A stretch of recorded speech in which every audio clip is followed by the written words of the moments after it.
How to reset your password on Avant.com. First of all, open your web browser and go to the official website Avant.com. Once the homepage loads, click on the login button located at the bottom right corner of the screen. On the login page, below the password field, you will see the link that says "Don't remember your password." Click on this link. Next, you will be asked to enter the email address associated with your Avant account.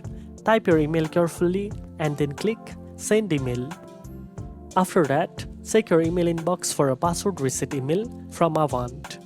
Be sure to also check your spam or junk folder if you don't see it in your inbox. Open the email and click on the password reset link provided.